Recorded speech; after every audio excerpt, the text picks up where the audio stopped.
Hello. Today we're going to be starting Python programming task 3.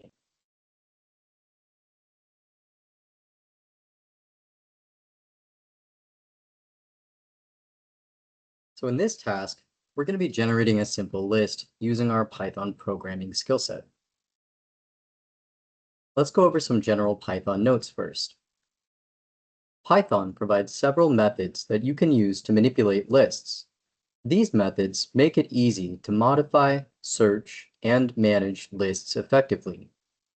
The append function adds an item to the end of a list.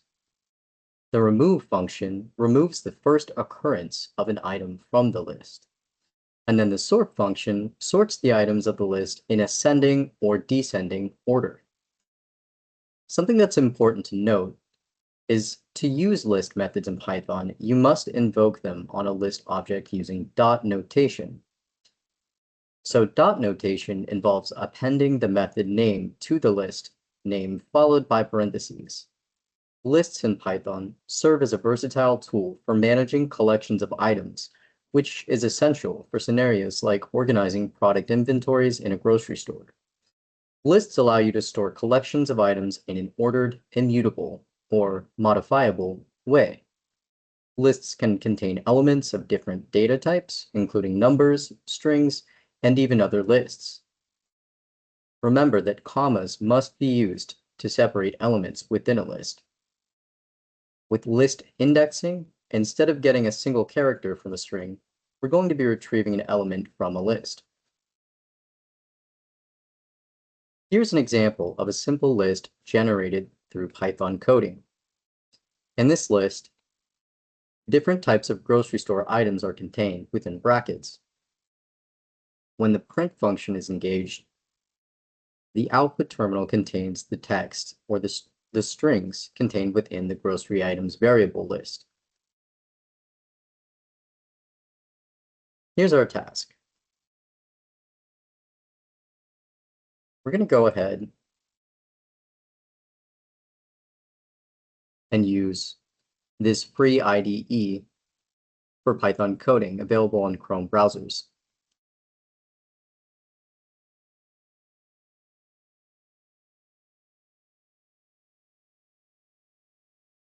The first thing we're going to do is we're going to create a comment here at the top detailing what it is we're going to be creating exactly.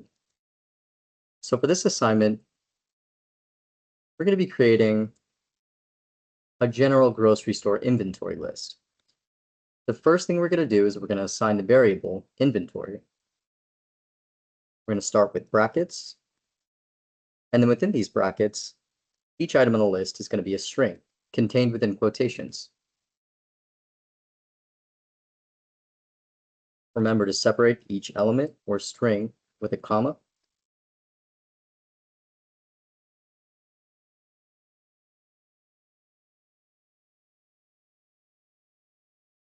And there's our list.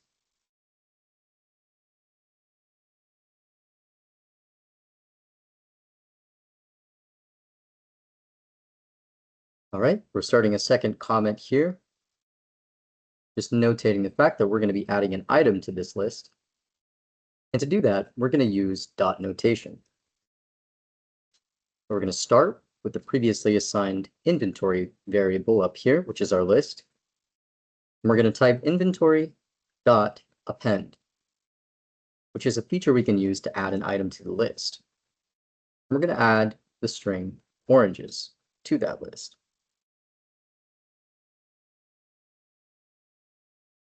Then we're going to go down here and we're going to insert another comment starting with a hashtag, and we're just going to say that we're removing an outdated item.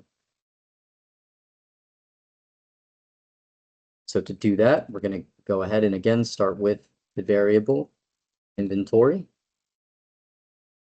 We're going to add a dot right there to signify that we're typing something using dot notation. And we're going to type the word remove. We're going to remove the word bananas from that list. Next, we're going to discover what the sort function does in Python.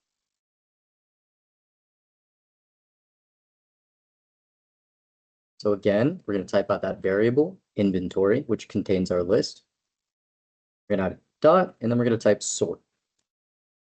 And for the sorting function, we don't need to enter anything within the parentheses. We can just leave that blank.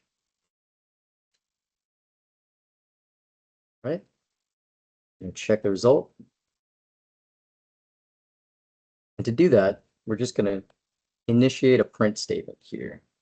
And in that print statement, we're going to type updated inventory to retrieve that updated inventory list after our dot notation has been used.